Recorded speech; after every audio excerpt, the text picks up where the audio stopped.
Hello, hello, hello! Greetings, salutations, konnichiwa, and every other foreign greeting across this vast, marvelous multiverse. I am Matsu Quinox. This is Horace, and welcome back, my dear, marvelous, wonderful scholars, to the study. Hello there, hello there, hello there. Hello there, Darth. Congratulations on getting first. Hello there, all you wonderful, marvelous scholars, wherever you are, whenever you are, across this vast, marvelous omniverse. Hello. So, how are you all doing, my dear scholars? Everything going all right? Also, again, congratulations on getting first, Darth. Ah.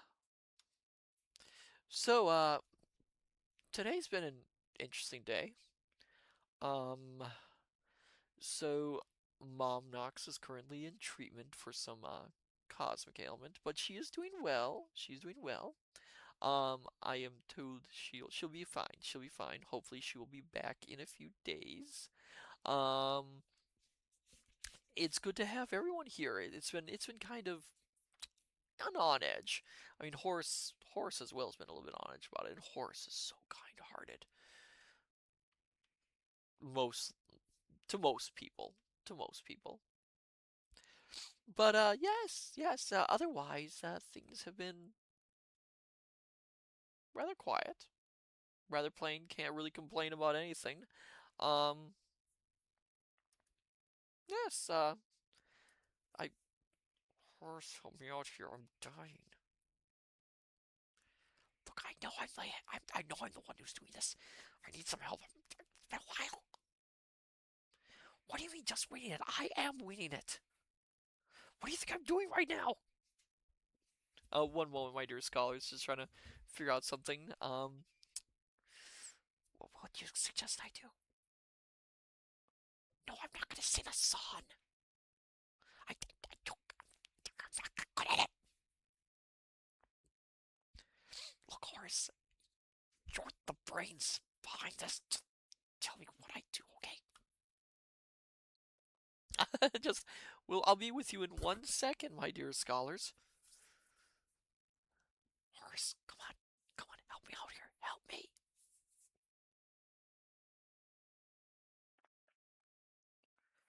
Just get on with it.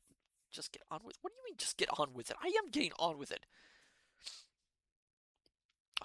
Anyway, anyway, my dear scholars. Yes. But no, it's good to have everyone here.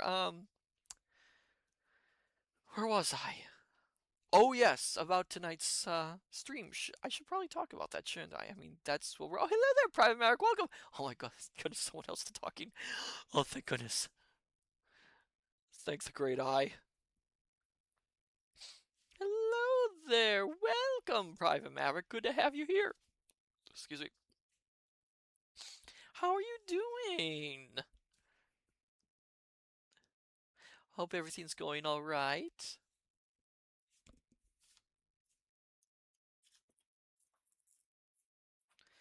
Oh, Private Maverick is currently on a 20 stream streak. Wonderful, and a perfect time for 20 streams to pop off. Yes! Yes, that's wonderful. That's awesome. Wonderful, Private Maverick. Glad to hear it.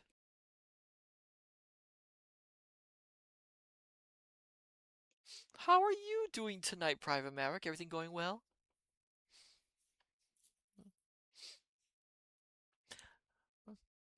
Da, da, da, da, da, da, da. Well, I hope everything's going well for you. Oh my goodness gracious. I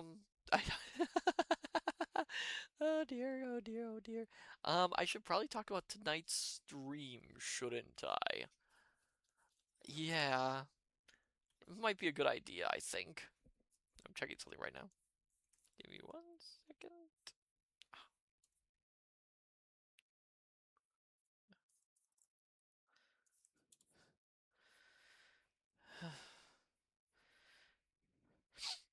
Yes. Oh, yes, I should.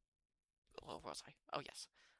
Tonight, my dear, marvelous, wonderful scholars, we are going to be, after quite a long time, continuing our reading of The Moon Pool by Abraham Merritt.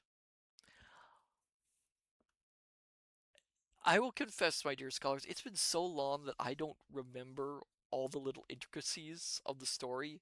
I know our hero, who is an anthropologist and was studying in the East Indies, had a friend who discovered a mysterious portal where a glowing light kidnapped his wife and his companions, and then him. Um, our hero met a Irish pilot by the name of what was his name again? Oh my goodness gracious, it's been a while. Oh, oh boy, I'm looking it up.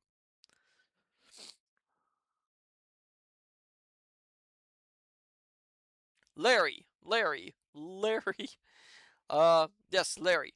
A pilot named Larry and a Norseman named Olaf, whose wife and child were kidnapped also by the Pillar of Light.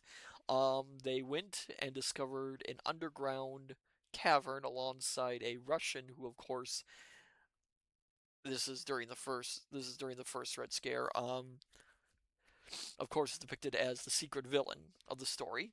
Um, and so they are off. They discover that there are plans by this evil priestess to try and take over the surface world. There is another girl, Lachlan, I think her name is, and there are frog people, and they are going to search for the the silent ones, I think are the names, and things are getting kind of dicey. That's all I know. It's all kind of a mess to me. I can't remember everything.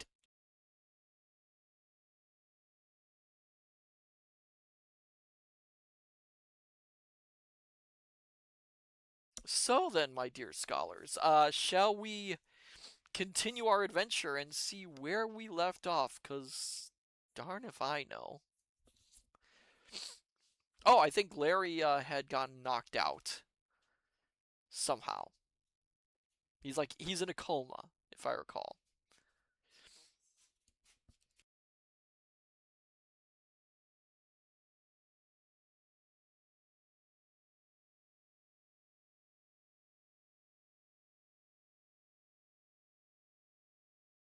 1 second, my dear scholars.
Sorry about that, my dear scholars. I had an unscheduled visit by Dad Knox, who he doesn't visit that often, but sometimes he pops in once in a while. So, yeah, if you heard me talking to him, yeah, that was Dad Knox.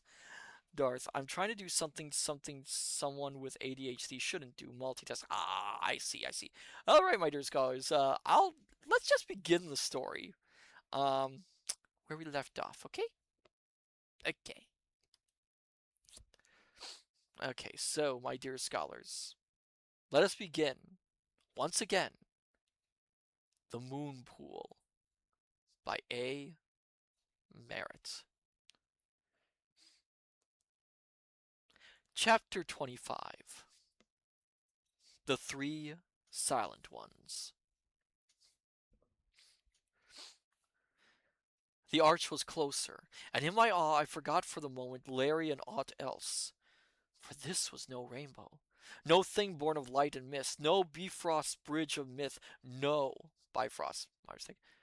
It was a flying arch of stone, stained with flares of Tyrillian purples, of royal scarlets, of blues dark as the Gulf Stream's ribbon, sapphires soft as midday May skies, splashes of chromes and greens. A palette of gayetry, a bridge of wizardry, 100, nay, 1,000 times greater than that of Utah, which the Navajo call Nanigozche, and worship as well they may as a god, and which is itself a rainbow in eternal rock. I'm not sure which archway that is in Utah. That's an interesting thing to look up. Darth, I'm finishing up making dinner while watching stream. Ah, I see, Darth, I see. It sprang from the ledge and winged its prodigious length in one low arc over the sea's crimson breast, as though in some ancient paroxysm of earth it had been hurled molten, crystallizing that stupendous span, and still flaming with the fires that had molded it. Closer we came, and closer, while I watched spellbound. Now we were at its head, and the litter bearers swept upon it. All of 500 feet wide it was, surface smooth as a city road, sides low-walled, curving inward as though in the jutting out of its making the edges of the plastic rock had curled. On and on we sped, the high thrusting precipices upon which the bridge's far end rested frowned close. The enigmatic dully shining dome loomed ever greater. Now we had reached that end. We're passing over a smooth plaza whose level floor was enclosed, save for a rift in front of us, by the fanged tops of the black cliffs. From this rift stretched another span, half a mile long, perhaps, widening at its center into a broad platform, continuing straight to two massive gates set within the face of the second cliff wall, yeah, like panels, and of the same dull gold as the dome rising high up beyond. You can tell it's been a while since I've read anything like this, my dear scholars. And this smaller arch leaped a pit, an abyss, of which the outer precipices were the rim holding back from the pit the red flood. We were rapidly approaching. Now upon the platform, my bearers were striding closely along the side. I leaned far out. A giddiness seized me.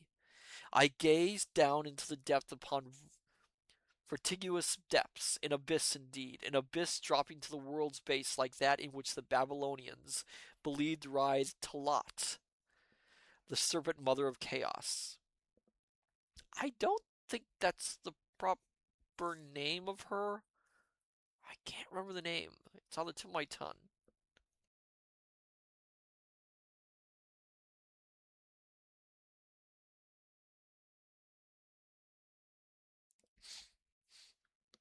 A pit that struck down into Earth's heart itself.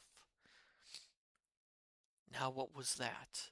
Distance upon unfathomable distance below. A stupendous glowing like the green fire of life itself. What was it like? I had it. It was like the corona of the sun in eclipse, that burgeoning that makes of our luminary when moon veils it an incredible blossoming of splendors in the black heavens. Oh my goodness, there are so many words in that sentence. And strangely it was like the dweller's beauty when with its dazzling spiralings and writhings it raced amid its storm of crystal bell sounds. The abyss was behind us. We had paused at the golden portals.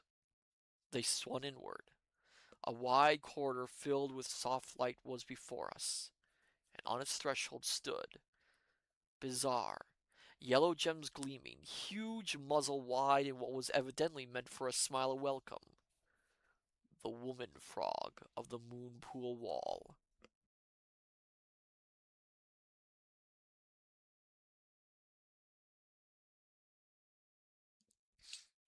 Lakla raised her head, swept back the silken tent of her hair, and gazed at me with eyes misty from weeping. The frogwoman crept to her side, gazed down upon Larry, spoke to the golden girl in a swift stream of serenous, reverberant monosyllables, and Lakla answered her in kind. Why are they surprised that it could? Well, I suppose they're surprised to hear a frog speak. The web digits swept over O'Keefe's face, felt at his heart. She shook her head and moved ahead of us up the passage. Still borne in the litters, we went on, winding, ascending, until at last they were set down in a great hall carpeted with soft, fragrant rushes, and into which from high, narrow slits streamed the crimson light from without. I jumped over to Larry. There had been no change in his condition. Still the terrifying limpness, the slow, infrequent pulsation. Rador and Olaf, and the fever now seemed to be gone from him, came and stood beside me, silent.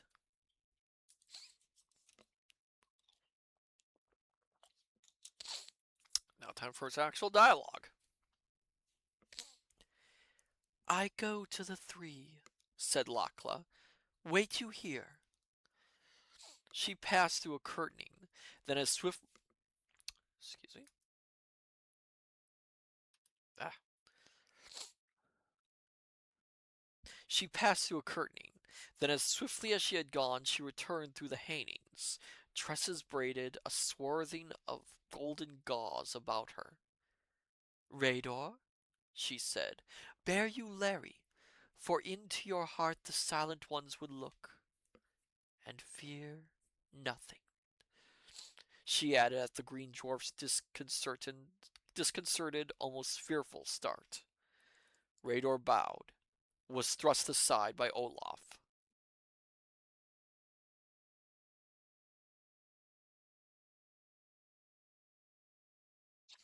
No, said the Norseman. I will carry him. It's hard to do these low voices again. He lifted Larry like a child against his broad breast. The dwarf glanced quickly at Lakla. She nodded. Come, she commanded, and held aside the folds. Of that journey I have few memories. I only know that we went through corridor upon corridor, successions of vast halls and chambers, some carpeted with the rushes, others with rugs into which the feet sank as into deep soft meadows, spaces illuminated by the rubrous light, and spaces in which softer lights held sway. We paused before a slab of the same crimson stone as that the green dwarf had called the portal, and upon its polished surface weaved the same unnameable symbols. The golden girl pressed upon its side. It slipped softly back. A torrent of opalescence gushed out of the opening, and as one in a dream, I entered.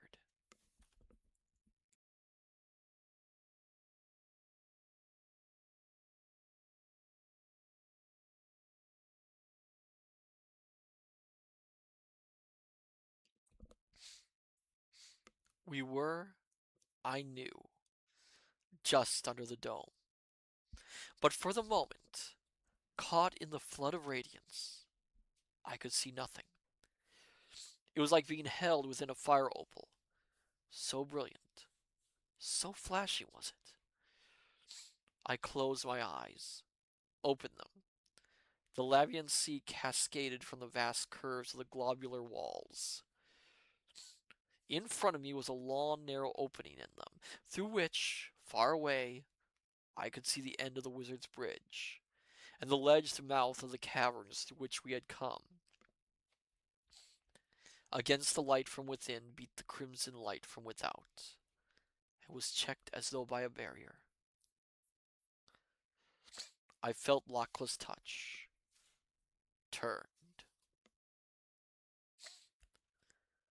100 paces away was a dais. Its rim raised a yard above the floor. From the edge of this rim steamed upward a steady corus, excuse me again, coruscating mist of the opulence, veined even as was that of the dweller's shining core, and shot with milky shadows like curdled moonlight. Up it stretched like a wall. Over it, from it, down upon me gazed three faces,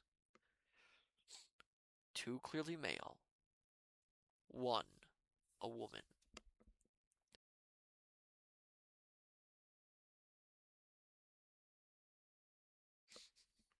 At the first I thought them statues. Then the eyes of them gave the lie to me, for the eyes were alive, terribly, and if I could admit the word, supernaturally alive.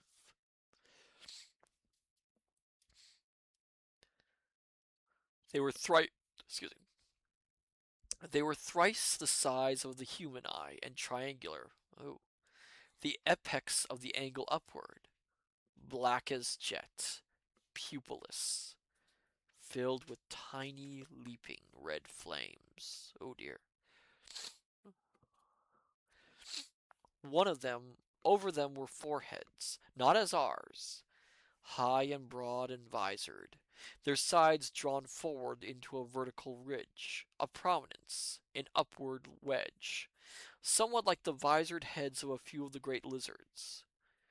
And the heads, long, narrowing at the back, were fully twice the size of mankind's. Oh my goodness gracious. These are bizarre descriptions.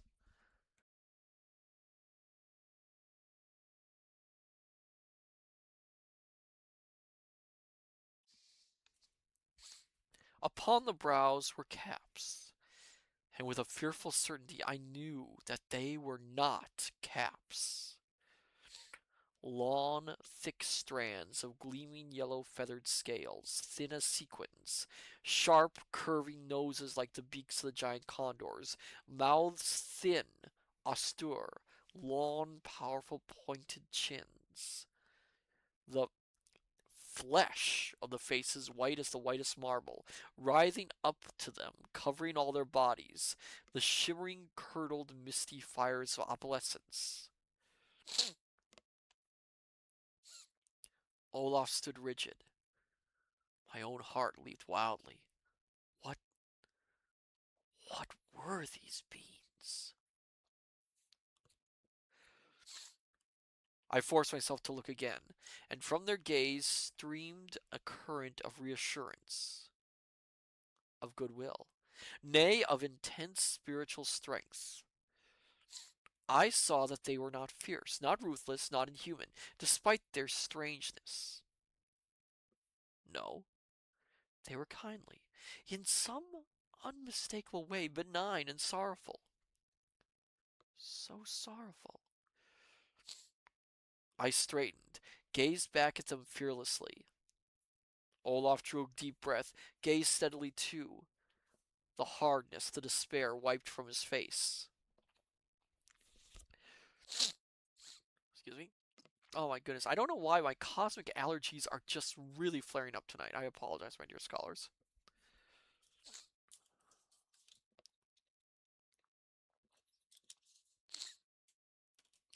Now Lakla drew closer to the dais. The three pairs of eyes searched hers, the woman's with an ineffable, ineffable tenderness. Some message seemed to pass between the three and the golden girl. She bowed low, turned to the Norseman. Place Larry there, she said softly. There, at the feet of the silent ones.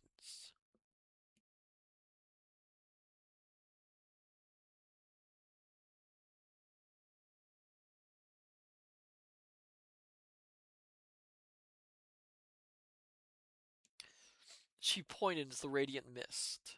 Olaf started, hesitated, stared from Lakla to the three, searched for a moment their eyes, and something like a smile drifted through them. He stepped forward, lifted O'Keefe, set him squarely within the covering light.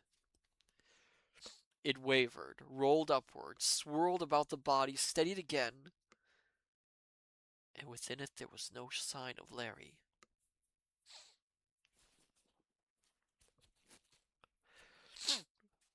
Again the mist wavered, shook, and seemed to climb higher, hiding the chins, the beak noses, the brows of that incredible trinity.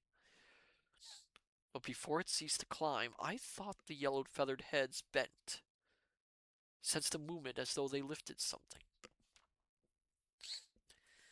The mist fell. The eyes gleamed out again, inscrutable.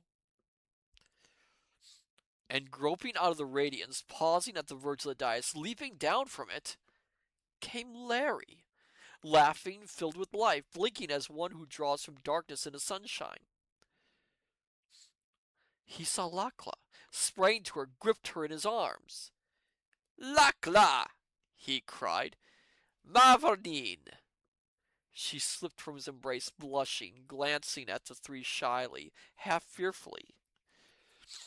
And again I saw the tenderness creep into the inky, flame-shot orbs of the woman being, and a tenderness in the other too, as though they regarded some well-beloved child.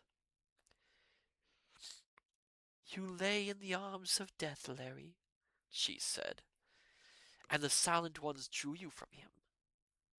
Do homage to the silent ones, Larry, for they are good, and they are mighty. She turned his head with one of the long white hands, and he looked into the faces of the three. Looked long, was shaken even as had been Olaf and myself, was swept by that same wave of power and of what can I call it? Holiness that streamed from them. Then, for the first time, I saw real awe mount into his face. Another moment he stared, and dropped upon one knee, and bowed his head before them as would a worshipper before the shrine of his saint. And I am not ashamed to tell it. I joined him, and with us knelt Lakla, and Olaf, and Rador. The mist of fiery opal swirled up about the three, hid them. And with a long, deep, joyous sigh, Lakla took Larry's hand, drew him to his feet, and silently we followed them out of that hall of wonder. But why, in going did the thought come to me that from where the three sat throned, they ever watched the cavern mouth that was the door into their abode, and looked down ever into the unfathomable depth in which glowed and pulsed that mystic flower, colossal, awesome of green flame that had seemed to me fire of life itself.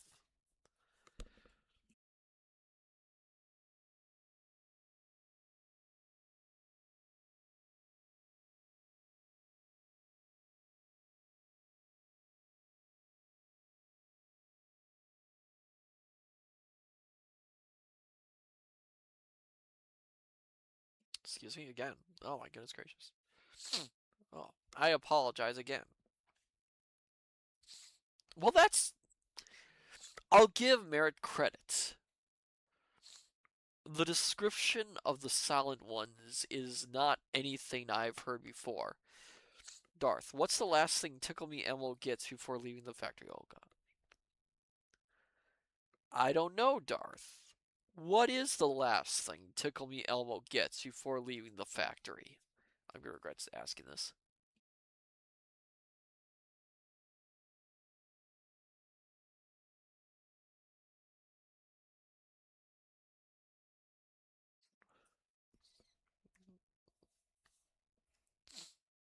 Darth.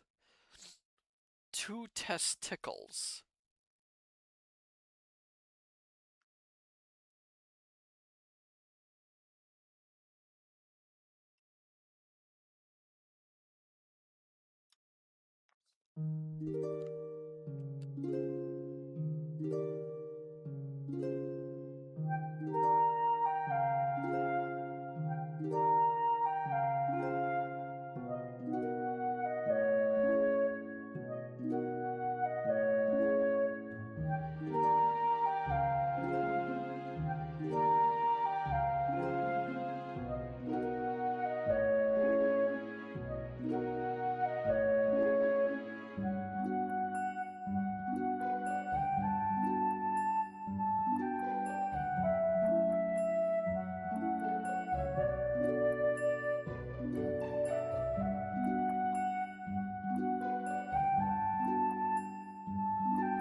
I had to cleanse my mind of that, Darth. Thank you very much. Ugh. I don't need to think about that. Okay, let's continue the story. Chapter 21. The Wooing of Lakla. I had slept soundly and dreamlessly.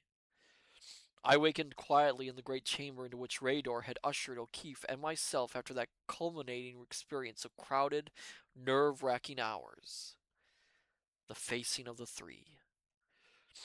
Now, lying gazing upward at the high vaulted ceiling, I heard Larry's voice. They look like birds. Evidently he was thinking of the three. A silence. Then, yes, they look like birds. And they look and it's mean no disrespect to them I am at all. They look like lizards. And another silence. They look like some sort of gods. And by the good sword arm of Brian Boru, they look human too. And it's none of them. They are either. So what, what the sainted St. Bridget are they? Another short silence, and then in a tone of awed and absolute conviction.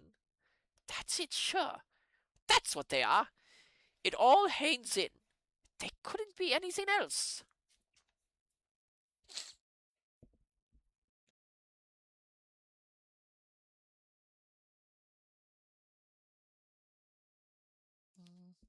He gave a whoop. A pillow shot over and caught me across the head. Wake up! Shouted Larry. Wake up, ye seething cauldron of fossilized superstitions! Wake up, ye borgy heart haunted man of scientific unwisdom! Under pillow and insults, I bounced to my feet, filled with for a moment with quite real wrath. He lay back, roaring with laughter, and my anger was swept away. Doc, he said very seriously after this, I know who the three are. Yes? I queried with studied sarcasm. Yes, he mimicked. Yes, yes. He paused under the menace of my look, grinned. Yes, I know. He continued. There are the Tuatha, the old ones, the great people of Ireland. That's who they are. I knew, of course, of the Tuatha the tribes of the god Danu. The half-legendary, half-historical clan who found their home in Erin some 4,000 years before the Christian era, and who have left so deep an impress upon the Celtic mind and its myths. Half-legend, half-historical.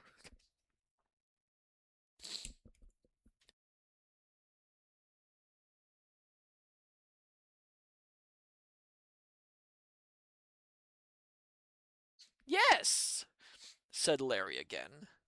The Tuatha, the ancient ones who had spells that could compel Manan, who is the spirit of all the seas, and Kethra, who is the god of all green living things, and even Jesus, the unseen god, whose pulse is the pulse of all the firmament. Yes, and Oche too, who sits within the earth and weaves with the shuttle of mystery, and the three looms of birth and life and death. Even Oche would weave as they commanded. He was silent then. He was silent. Then, they are of them, the mighty ones. Why else would I have bent my knees to them as. Yeah. Why else would I have bent my knees to them as I would have to the spirit of my dead mother? Why else would Lakla, whose gold brown hair is the hair of Edith the Fair, whose mouth is the sweet mouth of Deirdre, and whose sword walked with mine ages agone among the fragrant myrtle of Erin, serve them? He whispered, eyes full of dream. Have you any idea how they got here? I asked, not unreasonably. I haven't thought about it. I haven't thought about that, he replied somewhat testily, but at once, me excellent man o' wisdom, a number occurred to me.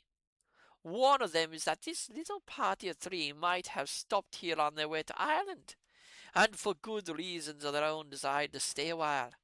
And another is that they might have come here afterward, having got wind of what those rats out there are contemplating, and have stayed on the job till the time was ripe to save Ireland from 'em, and the rest of the world too, of course, he added magnanimously, but Ireland in particular. And do any of those reasons appeal to ye?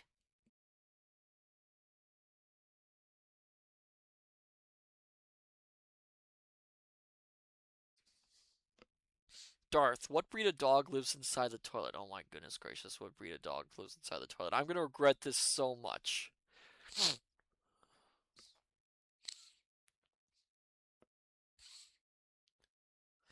I shook my head. Well, what do you think? He asked wearily. I think, I said cautiously. Darth, a poodle. That one I should have known. That one I should have guessed. Ugh.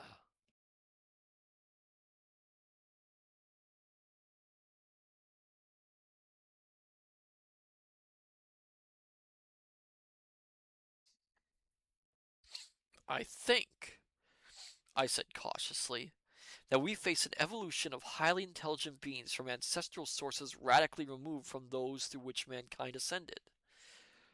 These half-human, highly developed Bacrians they call the Aka prove that evolution in these cavern spaces have certainly pursued yeah, pursued one different path than on Earth. The Englishman, Wells, wrote an imaginative and very entertaining book concerning an invasion of Earth by Martians. And he made his Martians enormously specialized cuttlefish. I think, I don't remember when War of the Worlds came out. Let's take a look, my dear scholars. Because this one was 1919, I think, this book.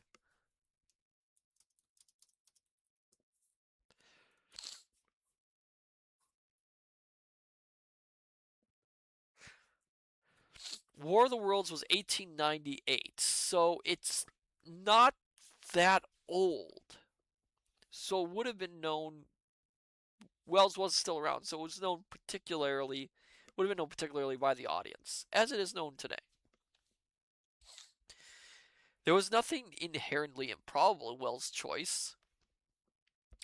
Man is the ruling animal of Earth today, solely by reason of a series of accidents. Oh, that is a bold thing to say, my dear scholars, back in 1919. Under another series, spiders or ants or even elephants could have become the dominant race. That sentence, my dear scholars, is a very bold thing to say in 1919. Although I don't know what Merritt's personal view was, he could be, of course, saying through Goodwin something that he doesn't personally believe in, because as we see, the main character is a bit stubborn and unimaginative in some ways compared to Larry. Larry and Goodson are both essentially basically opposites. Larry is very I don't want to use the term, but he's very superstitious, very filled with faith, very much filled with the ideas of the legends and the mythologies and the magic of his people. That's his worldview. The world is full of magics. It's full of miracles. It's that sort of thing.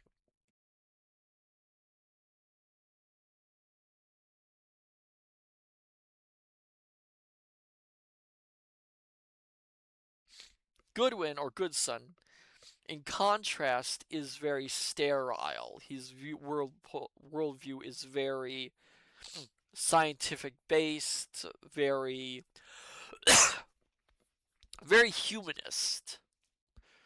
He is not one who has really any sort of viewpoint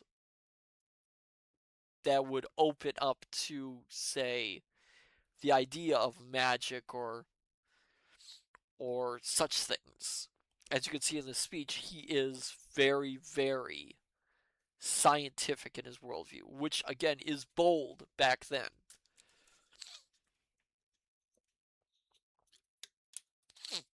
Got tricky then.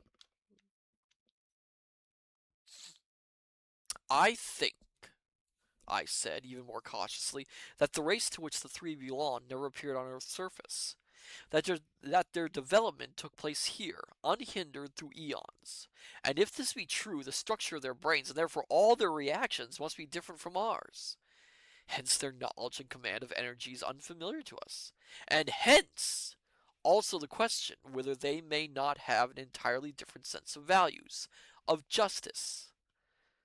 And that is rather terrifying, I concluded. Larry shook his head.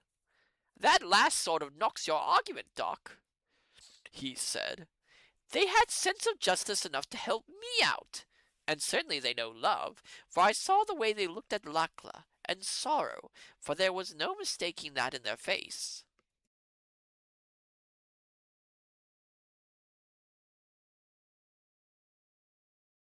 No, he went on. I hold to my own idea. They're the old people. The little leprechaun knew his way here, and I'll bet it was they who sent the word. And if the O'Keefe Banshee comes here, well, I'd save the mark. I bet she'll drop in on the Silent Ones for a social visit before she and her clan get busy. Well, it'll make her feel more at home, the good old body. No, Doc, no, he concluded. I'm right. It all fits in too well to be wrong. I made a last despairing attempt. Is there anything anywhere in Ireland that would indicate that the Tula Day ever looked like the three? I asked. And again I had spoken most unfortunately. Is there? He shouted. Is there? By the kilt of Cormac McCormac, I'm glad you reminded me. It was worrying me a little myself. There was Dagda, who could put on the head of a great boar and the body of a giant fish, and cleave the waves and tear to pieces the bare limbs of any who came against Ireland. And there was Rin. How many more of the metamorphoses of the old people I might have heard, I do not know, for the curtains parted, and in walked Rador. You have rested well, he smiled. I can see. The handmaiden bade me call you. You are to eat with her in her garden.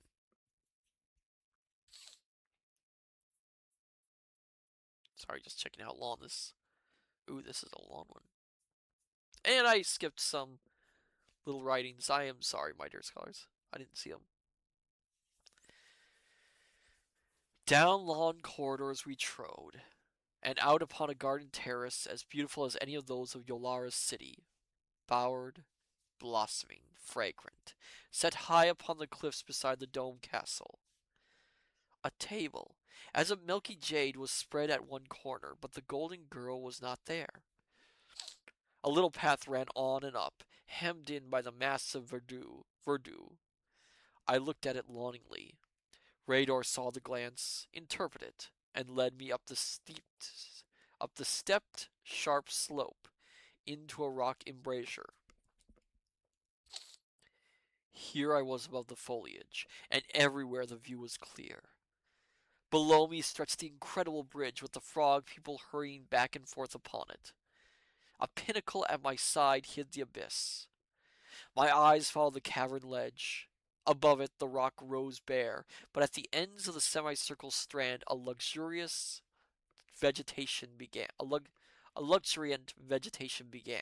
stretching from the crimson shores back into far distances. Of browns and reds and yellows, like an autumn forest, was the foliage, with here and there patches of dark green, as of conifers. 5 miles or more on each side, the forest swept, and then were lost to sight in the haze.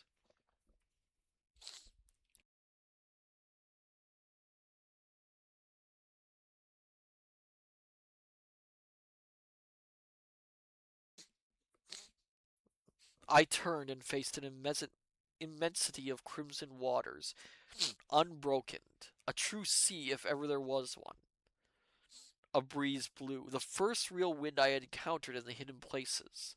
Under it, the surface there had been as yeah, under it the surface that had been as molten liquor rippled and dimpled. Little waves broke with a spray of rose petals and rubies. They gleamed and shone like a little lake of jewels. Radar broke. Radar, Rador broke in upon my musings. Lakla comes. Let us go down. It was a shy Lakla who came slowly around the end of the path, and blushing furiously held her hands out to Larry.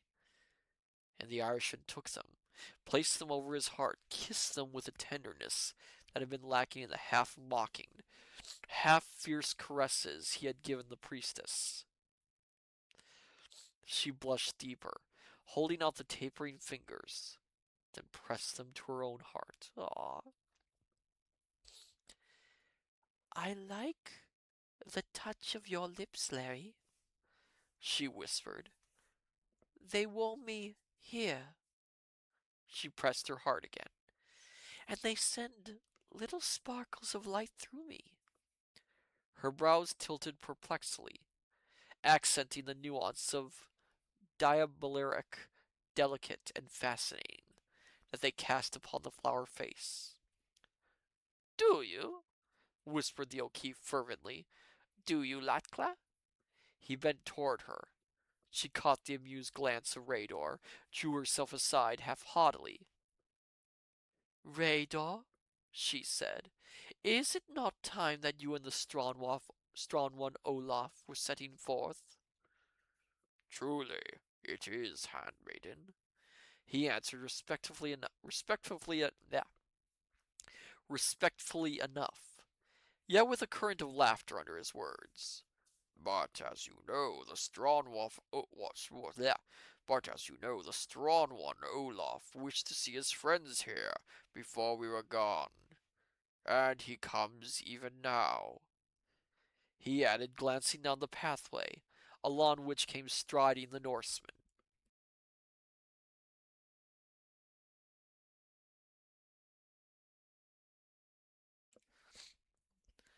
As he faced us, I saw that a transformation had been wrought in him. Gone was the pitiful seeking, and gone too the just as pitiful hope. The set face softened as he looked at the golden girl and bowed low to her. He thrust a hand to O'Keefe and to me. There is to be battle, he said. I go with Redor to call the armies of these frog people. As for me, Latka has spoken. There is no hope for mine Hilma in life. But there is hope that we destroy the shining devil and give mine Hilma peace. And with that I am content, ja, well content. He gripped our hands again. We will fight, he muttered. Ja, and I will have vengeance. The sternness returned, and with a salute, Rador and he was gone. Two great tears rolled from the golden eyes of Lakla. Not even the silent ones can heal those the shining one has taken. That's a little confusing, isn't it, my dear scholars? Silent ones and shining one. Very hard to remember which one is which, she said. He asked me, and it was better that I tell him. It is part of the three's punishment. But of that you will soon learn. She went on hurriedly. Ask me no questions now of the silent ones. I thought it better for Olaf to go with Rador to busy himself, to give his mind other than sorrow upon which to feed. Up the path came 5 of the frog women, bearing platters and ewers. Their bracelets and anklets of jewels were tinkling, their middles covered with short kirtles of woven cloth, studded with the sparkling ornaments. And here, let me say that if I have ever given the impression that the Aka are simply magnified frogs, I regret it. Frog-like they are, and hence my phrase for them, but as unlike the frog as we know it as man is unlike the chimpanzee. Springing, I hazard, from the Stegophilia, the ancestor of the frogs, these Batrians followed a different line of evolution, and acquired the upright position just as man did his from the four-footed folk. The great staring eyes, the shape of the muzzle were frog-like, but the highly developed brain had set upon the head and shape of it vital differences. The forehead, for instance, was not low, flat, and retreating. Its frontal arch was well defined. The head was in a sense shapely, and with the females the great horny carapace that stood over it like a fantastic helmet was much modified, as were the spurs that were so formidable in the male. Coloration was different also. The torso was upright, the legs a little bent, giving them their crouching gait. But I wander from my subject. Okay, and it looks like we have our first note here, which I didn't miss. I thought I missed it. Okay, so this down here it says, oh, we're gonna learn about their life.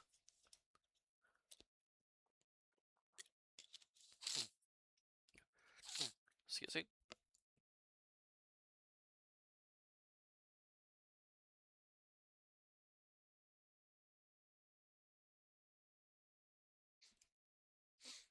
Darth, the great horny what? Um, I think it was carapace. Carapace is what I said. It's very hard to pronounce some of these words. Okay, here's the note. The Aka are viviparous. Perios. I'm not very good at scientific terms. The female produces progeny at 5-year intervals, never more than 2 at a time. They are monogamous, like certain of our own Runnidae. Penning my monograph upon which what little I had time to learn of their interesting habits and customs. The curious will find instruction and entertainment in braids and Schwanchens, and I'm going to have to pronounce some German. I apologize to any of my German scholars. Brutfel. Okay. Brutfelge der Schwanzlonsen Batrocker. I butchered that completely, I apologize.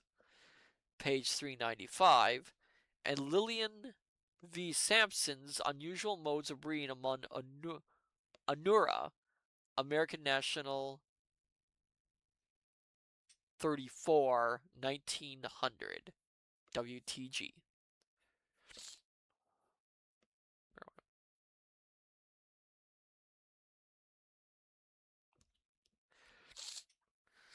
They set their burdens down. Larry looked at them with interest. You surely have those things well trained, Lakla, he said. Things?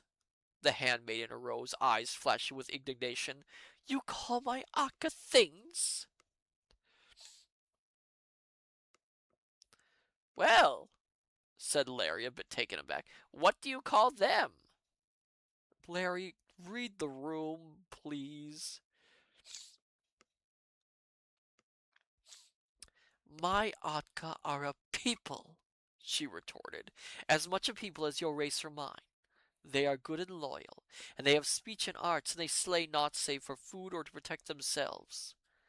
And I think them beautiful, Larry. Beautiful! She stamped her foot. And you call them things. Beautiful? These? Yet beautiful. These? Yet after all, they were in their grotesque fashion. And to Lakla, surrounded by them from babyhood, they were not strange at all. Why shouldn't she think them beautiful? The same thought must have struck O'Keefe, for he flushed guiltily. I think them beautiful too, Lakla, he said remorsefully. It's my not knowing your tongue too well that traps me. Truly, I think them beautiful. I'd tell them so, if I knew their talk. Lakla dimpled laugh, spoke to the attendants in that strange speech that was unquestionably a language. They bridled, looked at O'Keefe with fantastic coyly, cackled, cracked, and boomed softly among themselves. They say they like you better than the men of Muria, laughed Lakla. Did I ever think I'd be swapping compliments with Lady Frogs? He murmured to me. Buck up, Larry, keep your eyes on the captive Irish princess, he muttered to himself.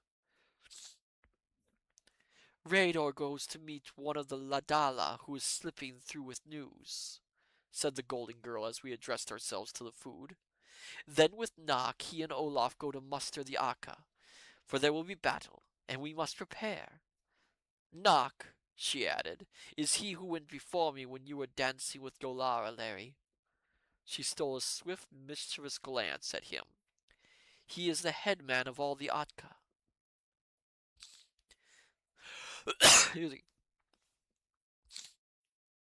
Just what forces can we muster against them when they come, darling? Said Larry. Excuse me again. Oh my goodness gracious. Darling? The Golden Girl had caught the caress of the word. What's that? It's a little word that means Latkla, he answered. It does. That is, when I say it. When you say it, then it means Larry. You know, I hate to say it because I'm very fond of Larry. Larry's an itsy bitsy kind of slimy, isn't he?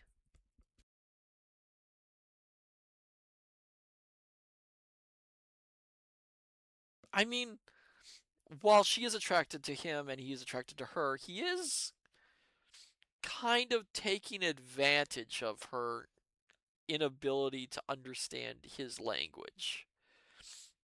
It's a little bit. Maybe it's just me, but it just seems a little bit. You know? Again, maybe I'm just bothered by it for some reason. I don't know. I like that word, mused Lakla. You can even say Larry Darling, suggested O'Keefe. Larry Darling, said Lakla.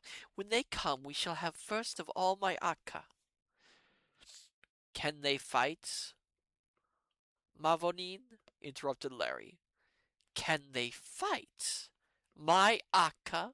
Again her eyes flashed. They will fight to the last of them, with the spears that give the swift rotting, covered as they are with the jelly of those Sadhu there. She pointed through a rift in the foliage across which, on the surface of the sea, were floating one of the moon globes. And now I know why Radar had warned Larry against a plunge there.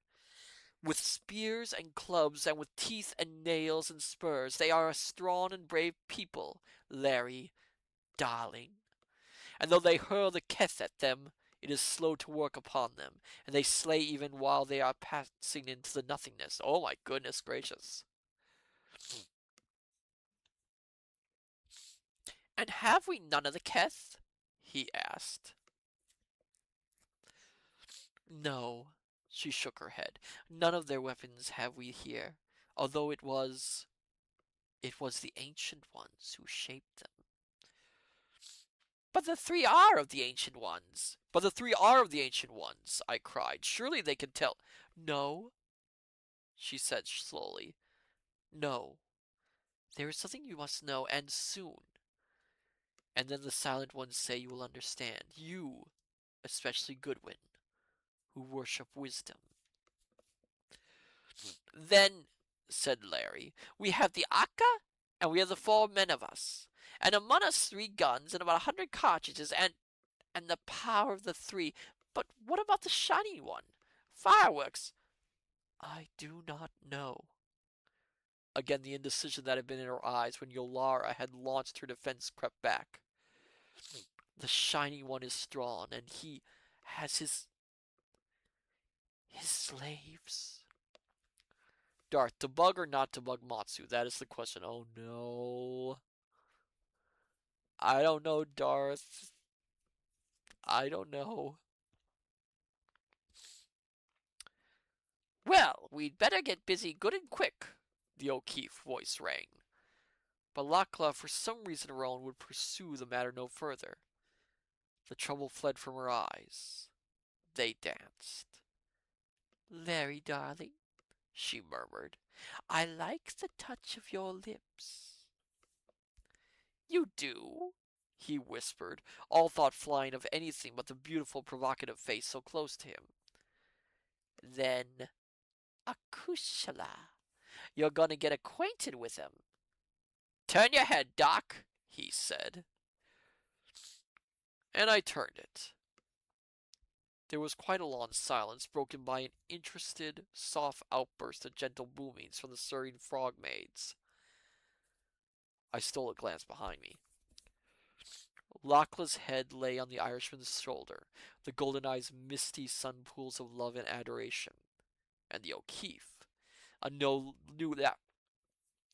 look of power and strength upon his clear-cut features, was gazing down into them with the look which rises only from the heart touched for the first time with that true, all-powerful love,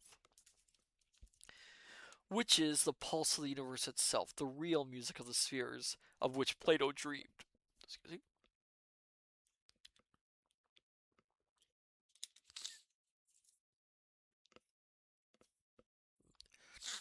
The love that is stronger than death itself, immortal as the high gods, and the true soul of all that mystery we call life. Then Lachla raised her hands, pressed down Larry's head, kissed him between the eyes, drew herself with a trembling little laugh from his embrace. The future Mrs. Larry O'Keefe, Goodwin, said Larry to me, a little unsteady. There.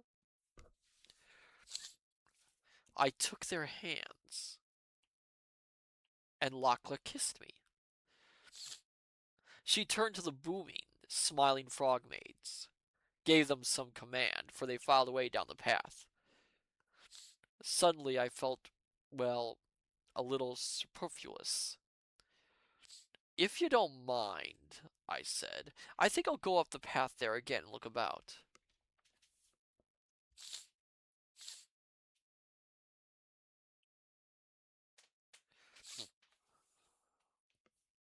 but they were so engrossed with each other that they did not even hear me. So I walked away up to the embrasure where Rador had taken me. The movement of the Bactrians over the bridge had ceased. Dimly at the far end, I could see the cluster of the garrison. My thoughts flew back to Lakla and to Larry. What was to be the end?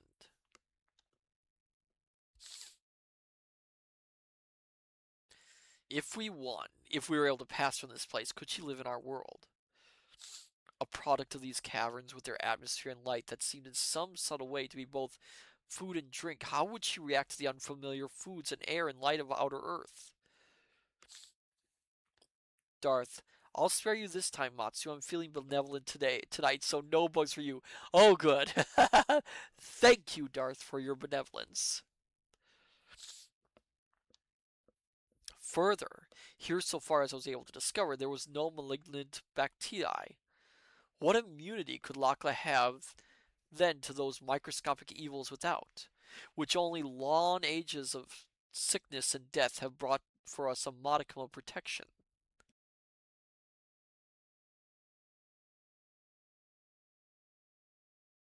I began to be oppressed. Surely they had been long enough by themselves. I went down the path. I heard Larry. It's a green land, Mavourneen, and the sea rocks and dimples around it, blue as the heavens, green as the isle itself, and foam horses toss their white manes, and the great clean winds blow over it, and the sun shines down on it like your eyes, Akushla. And are you a king of Ireland, Larry darling? Thus Lakla. But enough. At last we turned to go, and around the corner of the path I caught another glimpse of what I have called the Lake of Jewels. I pointed to it. Those are lovely flowers, Lakla, I said. I have never seen anything like them in the place from whence we come. She followed my pointing finger and laughed. Come, she said. Let me show you them. She ran down an intersecting way. We following, came out of it upon a little ledge close to the brink, 3 feet or more, I suppose, about it. The golden girl's voice rang out in a high-pitched, tumultuous, throbbing call. The lake of jewels stirred as though a breeze had passed over it. Stirred, shook, and then began to move swiftly, a shimmering torrent of shining flowers down upon us. She called again. The movement became more rapid. The gem blooms streamed closer, closer, wavering, shifting, winding, at our very feet. Above them hovered a little radiant mist. The golden girl leaned over, called softly, and up from the sparkling mass shot a green vine, whose heads were 5 flowers of flaming ruby, shot up, flew into her hand, and coiled about the white arm. Its quinette of lambent blossoms regarding us. It was the thing Laka had called the Yukta, that with which she had threatened the priestess, the thing that carried the dreadful death, and the golden girl was handling it like a rose.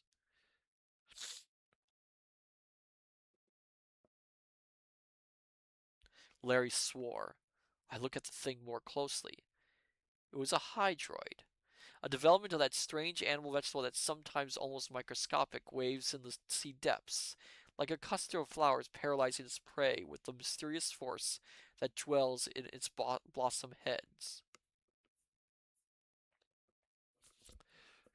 Okay. Another note, my dear scholars. The Yekta of the Crimson Sea are as extraordinary developments of hydroid forms as the giant medusae, of which of course they are not two remote cousins. The closest resemblance to them in outer water forms are among the gymnoblastic hydroids, notably Clavetula prolifera, a most interesting ambulatory form of 6 tentacles. Almost every bather in southern waters, northern too, know the pain that contact with certain jellyfish produces. The Yekta's development was prodigious, and to us monstrous. It secretes its five heads in It secretes in its 5 heads an almost incredibly swiftly acting poison, which I suspect, for I had no chance to verify the theory, destroys the entire nervous system to the accompaniment of truly infernal agony, carrying at the same time the illusion that the torment stretches through infinities of time. Excuse me. Both ether and noxious nitrous oxide gas produce in the majority this sensation of time extension, without, of course, the pain syndromes. What Lachlan calls the Yetka kiss, I imagine about as close to the orthodox idea of hell as can be conceived. The secret of her control over them I had no opportunity of learning in the rush of events that followed. Knowledge of the appalling effects of their touch came, she told me, from those few who had been kissed so lightly that they recovered. Certainly nothing, not even the Shining One, was dreaded by the Murians as these were. Darth, this book has a lot of hard words, yet you do a good job ejaculating them all out. Lovely, lovely, lovely, lovely. Lovely, lovely, lovely, Darth. Lovely.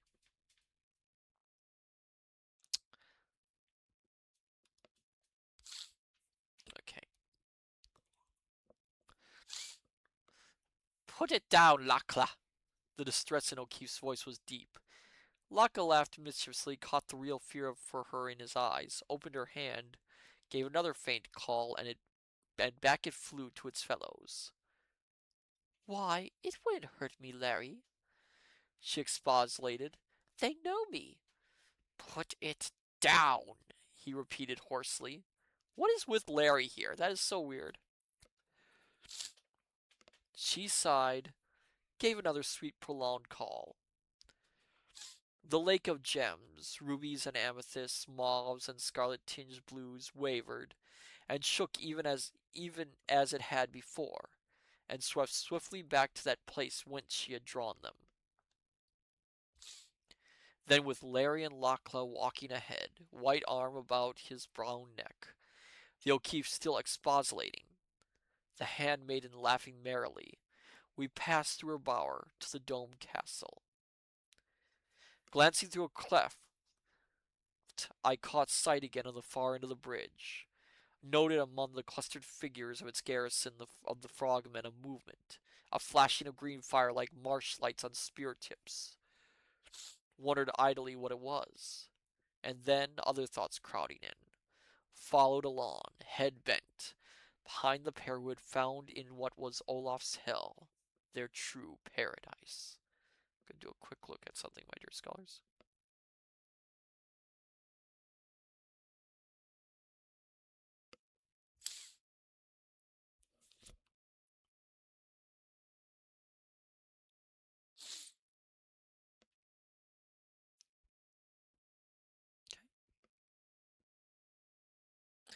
Darth giggles. I managed to annoy and compliment Matsu in one sentence. Yes, you did.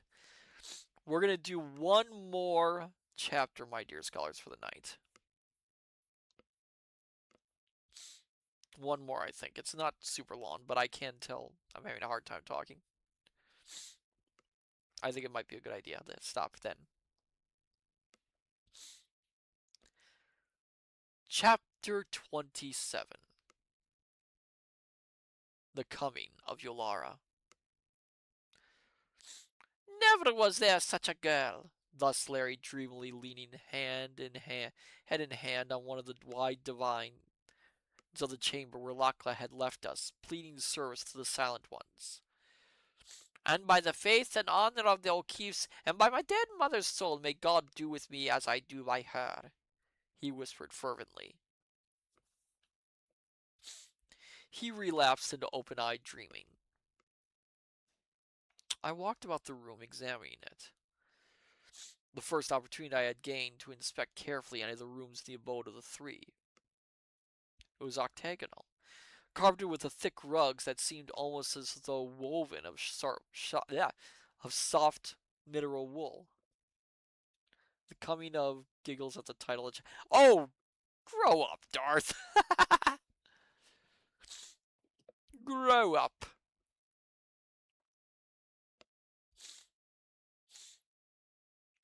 Faintly shimmering palest blue. I paced its diagonal. It was 50 yards. The ceiling was arched and either a pale rose metal or metallic covering. It collected the light from the high, slitted windows and shed it, diffused through the room.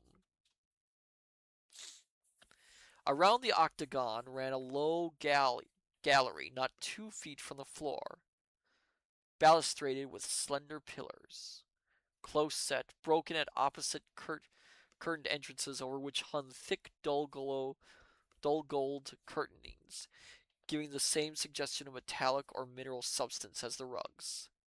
Darth, never. Darth, I seem to have annoyed you 6, 7 times.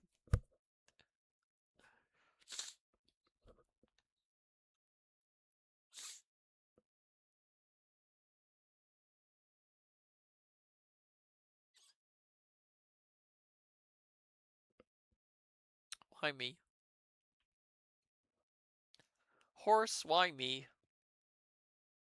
Why do I put up with this?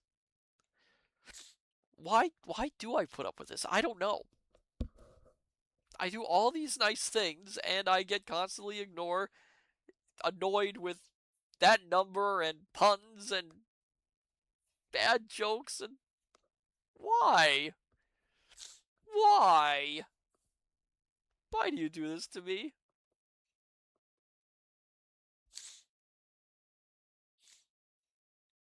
Oh, where was I?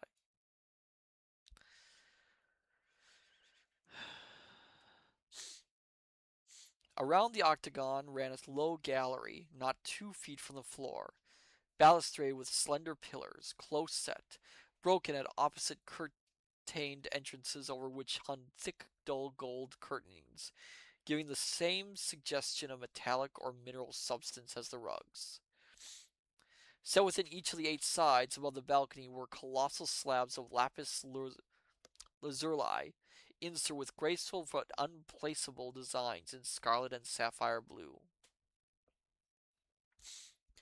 There was the great divan on which mused Larry, 2 smaller ones, half a dozen low seats, and chairs carved apparently of ivory and of dull soft gold. Darth giggles. You thought you'd go the whole stream without that number, didn't you? I know you're used to that number more often in stream, but me gonna do it less often as it gets past you when it's done less often. You're trying to catch me, aren't you? Trying to catch me.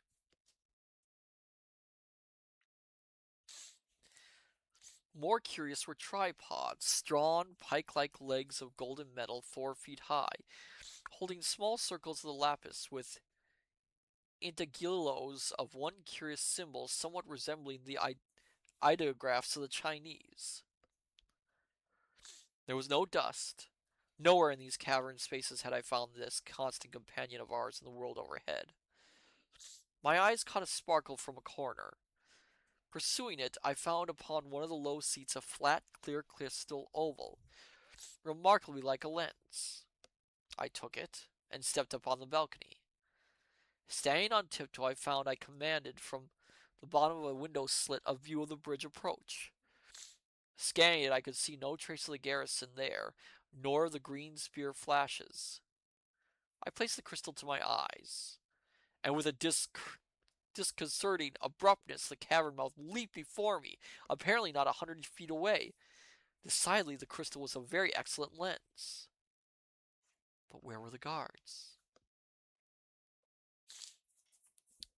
I peered closely. Nothing. But now against the aperture I saw a score of or more of tiny dancing sparks.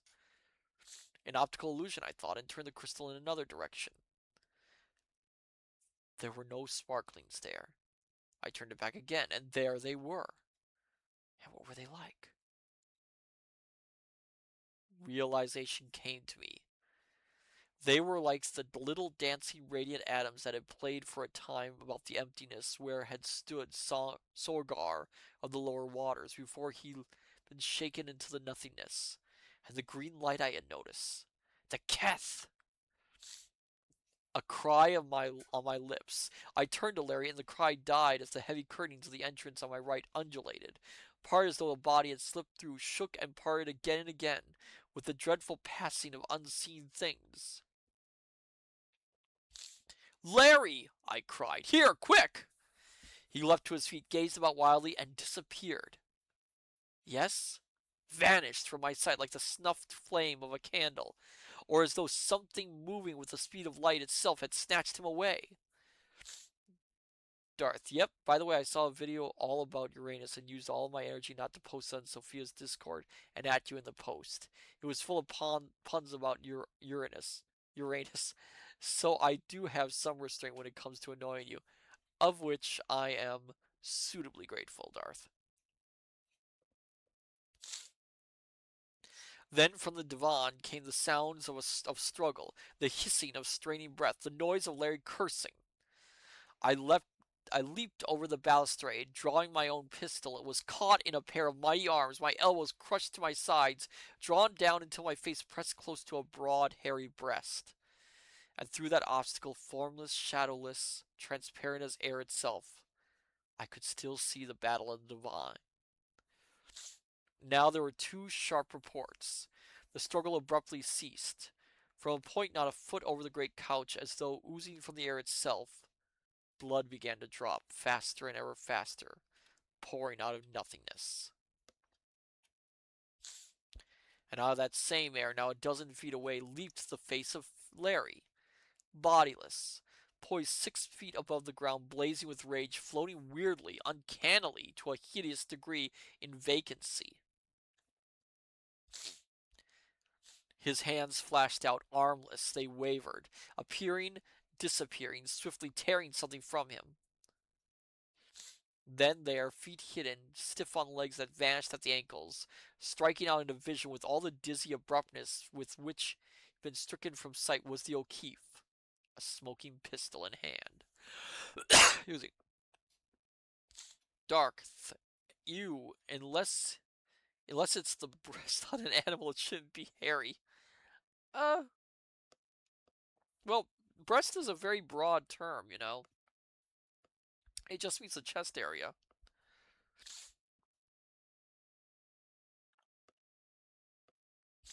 And ever that red stream trickled out of vacancy and spread over the couch, dripping to the floor. I made a mighty movement to escape, was held more firmly, and then close to the face of Larry, flashing out with that terrifying, instantaneous, even as had his, was the head of Yolara, as devilishly mocking as I had ever seen it, the cruelty shining through it like delicate white flames from hell, and beautiful. Stir not, strike not, until I command. She flung the words beyond her, addressed to the invisible ones who had accompanied her, whose presence I sensed filling the chamber. The floating beautiful head, crowned high with gold silk hair, darted toward the Irishman. He took a swift step backward. The eyes of the priestess deepened towards purple, sparkled with malice. So, she said. So, Larry, you thought you could go from me so easily? She laughed softly. In my hidden hand I hold the Keth cone, she murmured. Before you can raise the death tube, I can smite you, at will. And consider, Larry, if the handmaiden, the Choya, comes, I can vanish. So, the mocking head disappeared, burst forth again, and slay her with the Keth, or bid my people seize her and bear her to the Shining One. Two beads of sweat stood out on O'Keefe's forehead, and I knew he was thinking not of himself, but of Lakla. What do you want with me, Yolara? he asked hoarsely. Nay, came the mocking voice, not Yolara to you, Larry. Call me by those sweet names you taught me. Honey of the wild bees, net of hearts. Again her laughter tinkled. What do you want with me? His voice was strained, the lips rigid. Ah, you are afraid, Larry. There was diabolical jubilation in the words. What should I want but that you return with me? Why else did I creep through the lair of the dragon worm, and pass the path of perils but to ask you that? And the Choya guards you not well. Again she laughed. We came to the cabin's end, and there were her Akka, and the Akka can see us as shadows. But it was my desire to surprise you with my coming, Larry. The voice was silken. And I feared that they would hasten to be first to bring you that message to delight in your joy. And so, Larry, I loosed the keth upon them, and gave them peace and rest within the nothingness. And the portal below was open, almost in welcome. Once more the malignant silver pealing of her laughter. What do you want with me? There was wrath in his eyes, and plainly he strove for control. Want? The silver voice hissed, grew calm. Do not Saya and Sayana grieve that the right I pledge them is but half done? And do they not desire it finished? And am I not beautiful? More beautiful than your Choya? The fiendishness died from the eyes. They grew. Oh my goodness, we got a lot to say.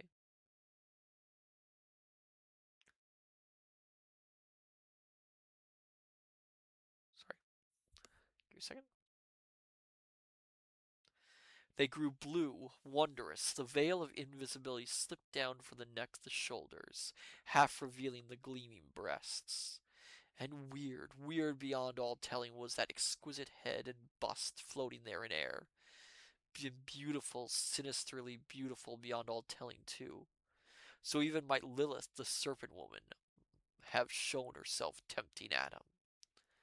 And perhaps, she said, perhaps I want you because I hate you. Perhaps because I love you. Or perhaps for Luger. Or perhaps for the Shining One. And if I go with you, he said quietly. Oh, hello there, One Truel. Welcome. Glad to have you here. We are reading The Moon Pool.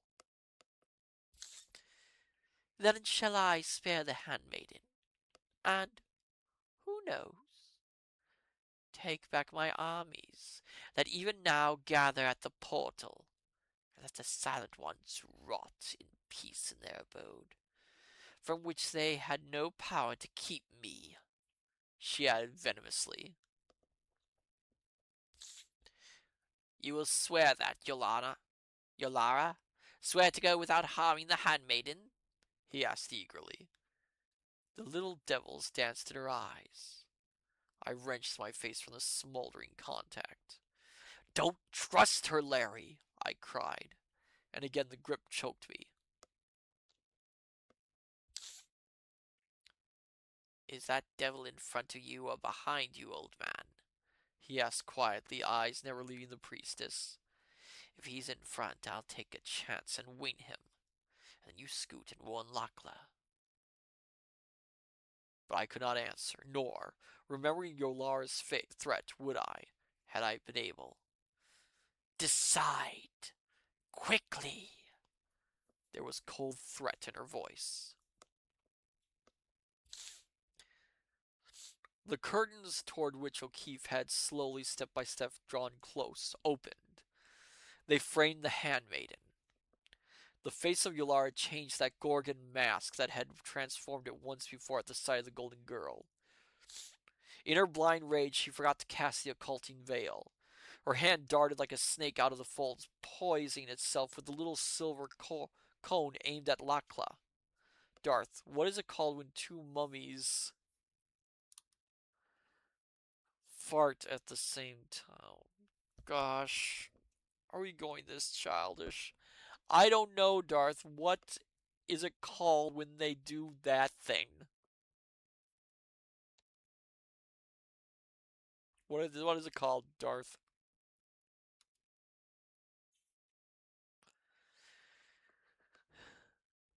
Toot in Kamil. Gosh, that is bad even for you. That is terrible.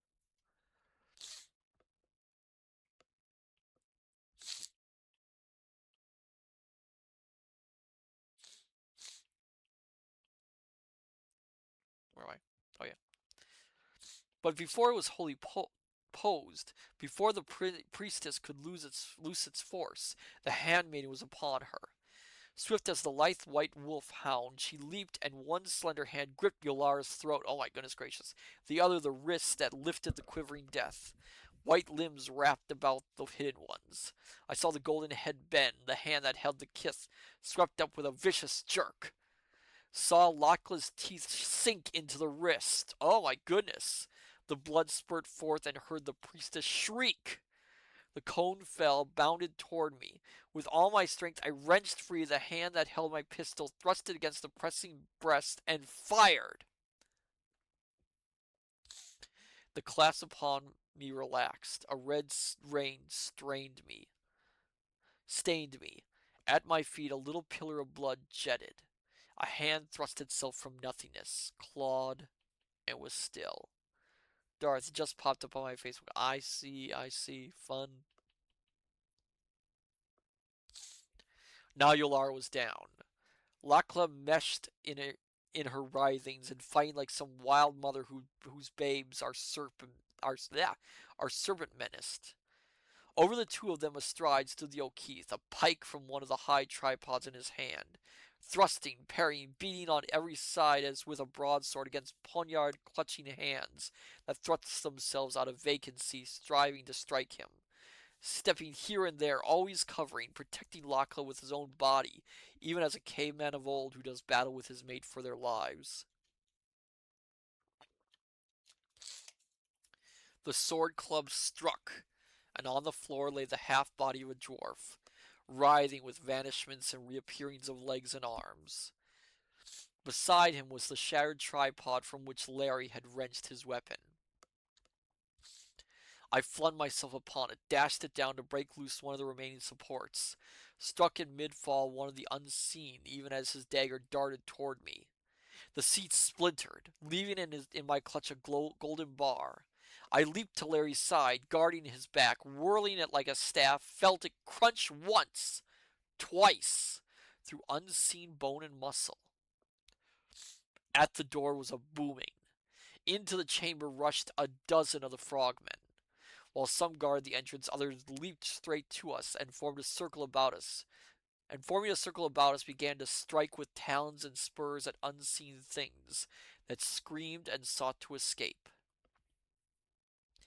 Now, here and there about the blue rugs, great stains of blood appeared. Heads of dwarves, oh my goodness, torn arms and gashed bodies. This is dark, half occulted, half revealed. And at last, the priestess lay silent, vanquished. White body gleaming with that uncanny fragmentedness from her torn robes. Then O'Keefe reached down, drew Lakla from her. Shakily, Yolara rose to her feet.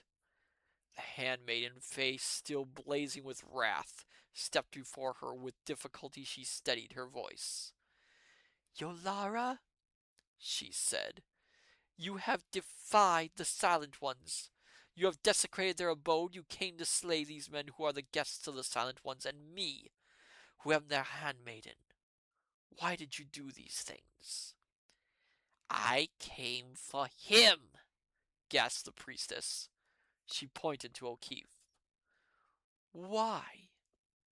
Asked Lakla. Because he is pledged to me, replied Yolara, all the devils that were hers in her face. Because he wooed me. Because he is mine. That is a lie! The handmaiden voice shook with rage. It is a lie, but here and now he shall choose, Yolara. If he choose, you and he shall go forth from there unmolested. For Yolara, it is his happiness I most desire. And if you are that happiness, you shall go together. And now, Larry, choose.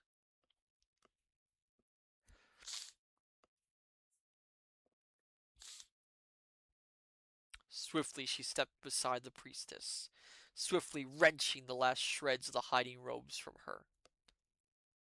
There they stood, Yolara with but the flimsiest net of gauze about her wonderful body, gleaming flesh shining through it, serpent woman, and wonderful too, beyond the dreams of even Phidias, and hellfire glowing from the purple eyes. And Lakla, like a girl of the Vikings, like one of those warrior maids who stood and fought for Dun and babes at the side of those old heroes of Larry's own Green Isle. Translucent ivory lambents through the rents of her torn draperies, and in the wide golden eyes flaming wrath indeed. Not the diabolical flames of the priestess, but the righteous wrath of some soul that looking out of paradise sees vile wrong in the doing. Lakla. The old Keith voice was subdued, hurt. There is no choice. I love you, and only you, and have from the moment I saw you. It's not easy, this. Godwin, I feel like an utter cad. He flashed at me. There is no choice. Lakla. He ended, eyes steadily upon hers. The priestess's face grew deadlier still. What will you do with me? She asked. Keep you, I said, as a hostage.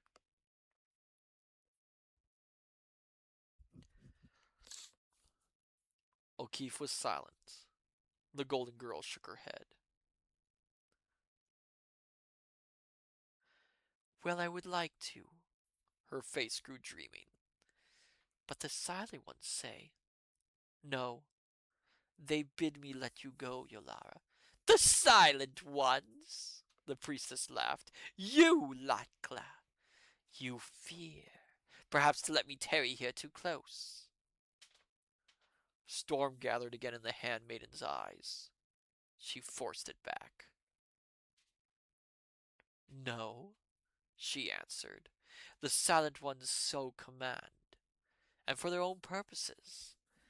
Yet do I think, Yolara, that you will have little time to feed your wickedness. Tell that to Luger and to your shining one, she added slowly. Mockery and disbelief rose high in the priestess's pose. Am I to return alone? Like this? She asked. Darth, what did the blanket say when it was thrown off the bed? I don't know. What did the blanket say when it was thrown off the bed, Darth? I don't know. What was it? What did it say? Nay, Yolara, nay. Darth, God, not this sheet again. Oh no. I'm trying to keep. Oh no, I'm trying to keep my language okay. No. Uh. Nay, Yolara, nay. You shall be accompanied, said Lakla, and by those who will guard and watch you well. They are here even now. The hangings parted, and into the chamber came Olaf and Rador. The priestess met the fierce hatred and contempt in the eyes of the Norseman, and for the first time lost her bravado. Let not him go with me, she gasped. Her eyes searched the floor frantically. He goes with you, said Lakla, and threw about Yolara a swathing that covered the exquisite, alluring body. And you shall pass through the portal, not skulk along the path of the worm. She bent to Rador, whispered to him. He nodded, and as she had told him, I suppose, the secret of its opening. Come, he said, and with the ice-eyed giant behind her, Yolara head bent, passed out of those hangings through which but a little before, unseen, triumph in her grasp, she had slipped. Darth, Matsu, you said it how I needed you to for the pun. I noticed that! I noticed that! Then Lakla came to the unhappy O'Keefe, rested her hands on his shoulders, looked deep into his eyes. Did you woo her, even as she said? She asked. The Irishman flushed miserably. I did not, he said. I was pleasant to her, of course, because I thought it would bring me quicker to you, darling. She looked at him doubtfully, and then, I think you must have been very pleasant, was all she said, and leaning, kissed him forgivingly straight on the lips. An extremely direct maiden was Lakla, with a truly sovereign contempt for anything she might consider non-essentials.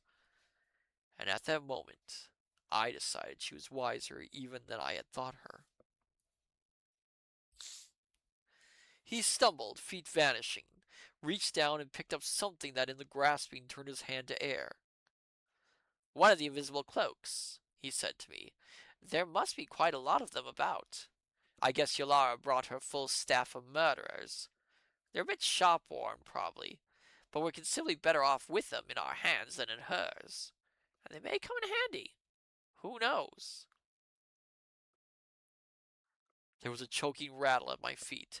Half the head of a dwarf raised out of vacancy, beat twice upon the floor in death throes, fell back. Luckless shivered, gave a command.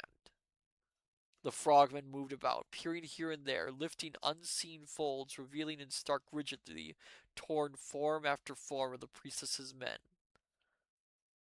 Lakla had been right. Her Akka were thorough fighters. She called, and to her came the frog woman, who was her attendant. To her the handmaiden spoke, pointing to the Bactrians who stood, paws and forearms melted beneath the robes that had gathered. They had gathered.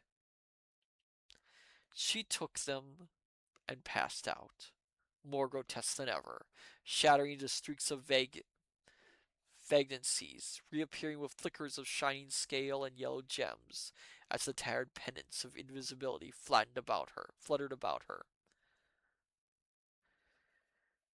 The frogmen reached down, swung each a dead dwarf in his arms, and filed, booming triumphantly away. And then I remembered the cone of the Keth, which had slipped from Yolara's hand. Knew it had been that for which her wild eyes searched. But look as closely as we might, search in every nook and corner as we did, we could not find it. Had the dying hand of one of her men clutched it, and had it been borne away with them? With the thought, Larry and I raced after the scale warriors, searched every body they carried. It was not there. Perhaps the priestess had found it, retreated swiftly without our seeing. Whatever was true, the cone was gone. And what a weapon that one little holder of the shaking death would have been for us. And we will stop here, my dear scholars. I think this is a good place to stop. Wow, it has been a while. Darth, what do you call a teacher who never farts in public? Oh my goodness gracious. All right, Darth, what do you call a teacher who never farts in public? What do you call them?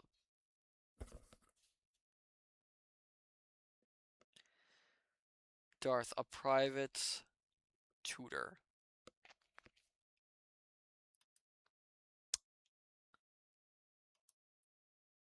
Yes, I noticed that. Um, yes.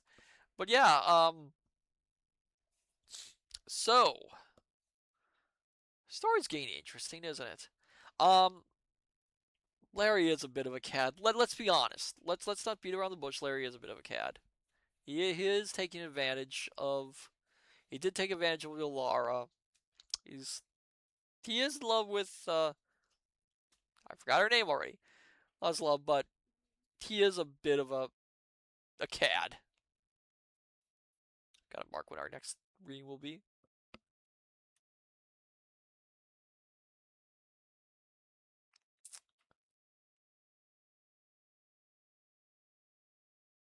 Okay, got the next one figured out. But yeah, yeah. Okay, so my dear scholars, Darth Vader's a bit of an ass. I agree. Yeah, he really is. He's not. He's bolsterous and lovable, but man, his flaws are coming out. Um, so next week will be interesting. Monday, if everything goes according to plan, my dear scholars, we will be doing more of Is the Seat Taken? I will be away for the latter half of next week and for all of the week after that. So I will try, my dear scholars. I can't promise this. I'm going to try and record some pre-recorded entertainment for all of you, so you can at least watch and enjoy while I am gone. And that will be put on the YouTube channel. We do have a YouTube channel, Matsu Quinox. Just look it up. You see all my videos on demand on there, as well as some content that you can only find on there. But you'll find it on there. But I will keep you alert if I actually end up doing that. So let's see who we can raid tonight before we go.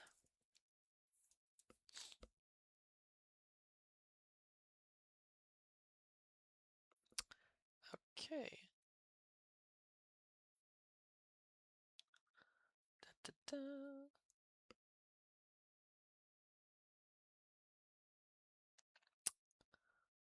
Oh, let's see. It's a little bit hard to tell. I don't think there's any readers going on right now.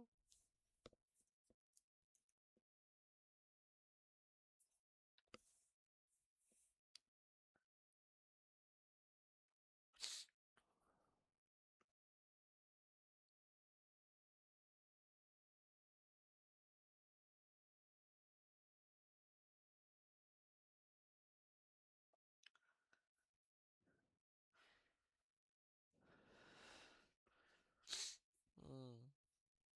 I'm not really seeing anything there. Let me double check another. Let me take a couple steams, my dear scholars. Darth, no, a week without torching you. How will I survive? I don't know how you're gonna.